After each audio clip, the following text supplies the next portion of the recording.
Om Swastiastu. Om Awiganam Astu Nama Sidam. Om Sidirastu Tat Astu Ye Nama Sahu.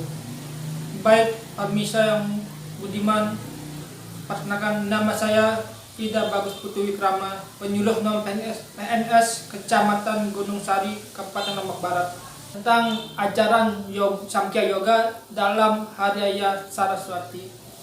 Sebelum saya menjelaskan tentang apa itu Samkhya Yoga dan pelaksanaannya, saya akan menjelaskan apa itu Saraswati.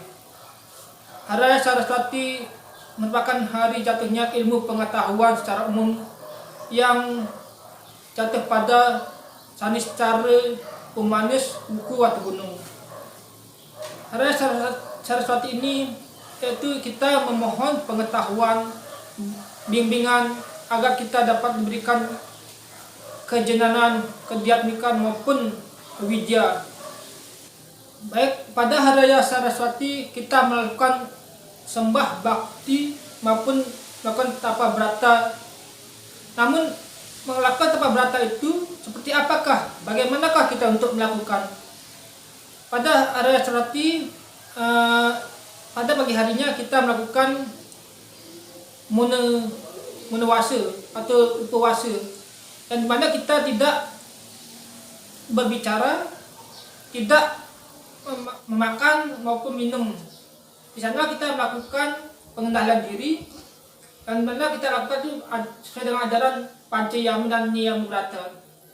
Pada saat kita membersihkan diri, setelah kita mandi, setelah kita melakukan busana untuk sepatutnya untuk melakukan upacara pada Hari Raya Saraswati, di sanalah kita melakukan sembah bakti pada satu Ide Sang Yang Aditya atau Dewa Surya, yang kedua Istri Dewata, yang ketiga Dewi Pertiwi, Dewa Akasa, Dewi Saraswati, dan terakhir Panugrahan. Setelah itu, apakah yang kita lakukan? Dalam ajaran Samkhya Yoga, kita melakukan yoga brata maupun meditasi. Konsep meditasi itu kita melakukan tangan harus bentuk akasa mudra atau cakra mudra, dan hembaskan nafas itu pranayama. Dalam Astanga Yoga, pranayama lah yang kita hembaskan. Kita fokuskan angkara yang ada di selangin siwudwara yang jatuh ke selangin lelata, dan di nabi kita hidupkan aksara mangkara. Kedua aksara kita itu kita melakukan prayoga sati atau melakukan penyatuan diri yang disebut dengan ongkara. Seperti yang kita ketahui, apakah sanya ongkara tersebut? Bagaimana bentuk suaranya? Dijelaskan dalam lontar tutur Adi Saraswati. Sanya ongkara itu penyatuan ang ong mang. Ang ong mang itu menjadi ang itu menjadi ong. Begitu pula yang dijelaskan oleh para ahli guru yoga kita, guru yoga internasional itu Bapak Ketut Edi Irawan, menjelaskan suara ong itu sama halnya suara tamulilingan, yang mana suara tamulilingan itu yang bergenar dalam telinga kita, bergetar dalam kante kita. Di sini bergema, itulah disebut dengan suara nada Brahman. Setelah suara nada Brahman itu mulai bangkit dalam tubuh kita, lalu memohonlah tirta amerta yang disebut tirta sanjiwani.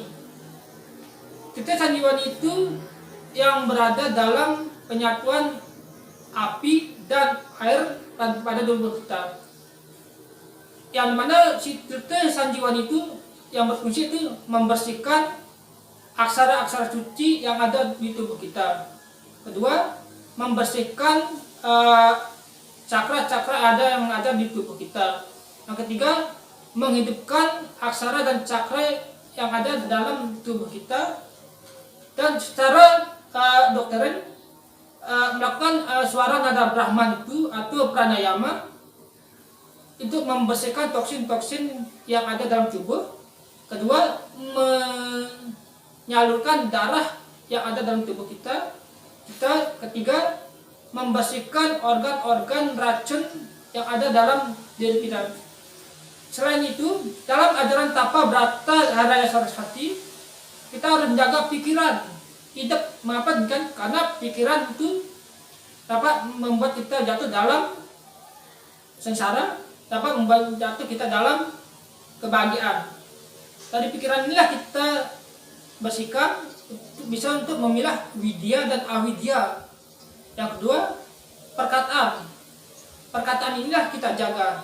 Karena dalam Tapa Brata Saraswati, perkataan ini sangat-sangat ajawirya. Karena perkataan dan itu dapat membuat kita menjadi sengsara maupun bahagia. Seperti yang dijelaskan dalam Kekawin Niti Sastra Sarga 5, Wasita Nimitante Tanemu Laksmi, Wasita Nimitante Tanemu Pati, Wasita Nimitante Patika Pangga, Wasita Nimitante Nemu Suka. Dari perkataan kita mendapatkan bahagia, dari perkataan kita mendapatkan duka, dari perkataan kita mendapatkan teman, dari perkataan kita mendapatkan musuh.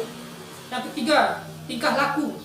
Tingkah laku apakah yang kita lakukan dalam melaksanakan Tapa Brata Saraswati? Itu kita selalu menjaga diri supaya tidak diganggu atau tergoleh oleh orang lain. Selain itu, kita melakukan dana punya, bisa lakukan melaksanakan baik maupun melakukan sewakan dharma. Dalam melaksanakan sewakan dharma, kita umat Hindu seharusnya mengutamakan ajaran-ajaran suci agama Hindu, yaitu menjalankan ajaran Tattva Susila Upakara. Nah, inilah yang disebut ajaran-ajaran Tapa Brata atau yoga dalam melaksanakan Haraya Saraswati. Setelah kita melaksanakan Tapa Brata pada Haraya Saraswati, disinilah kita baru mulai mengambil atau membaca kitab suci kita. Seperti apakah yang kita bisa ambil? Seperti Weda, lontar-lontar maupun pustaka suci. Namun, kapankah yang kita bisa untuk mengambil membacanya?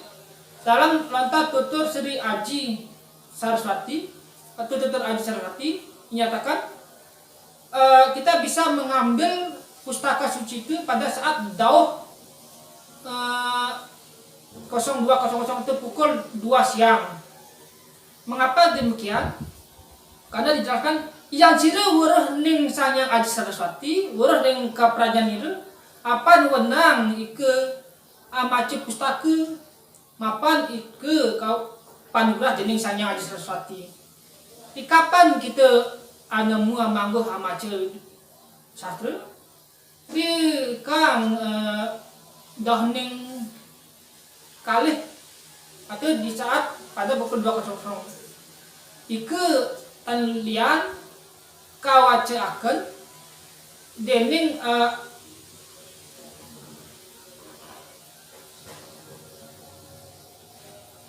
amace ke akan dening sastra Aji Saraswati,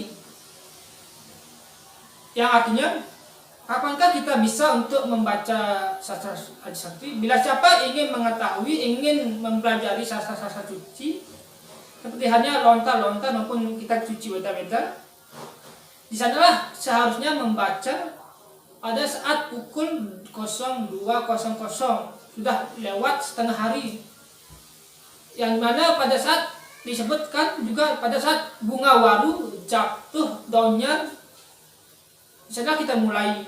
Jadi ide-ide sekali kita untuk membaca atau mempelajari maupun melaksanakan Tapa Brata yoga pada Haraya Saraswati. Jadi demikian yang dapat saya sampaikan. Untuk selanjutnya, untuk mempelajari sastra tersebut, ide-ide dahat aja wira. Demikian yang saya dapat sampaikan. Saya akhiri dengan para santi. Om Santi Santi Santi.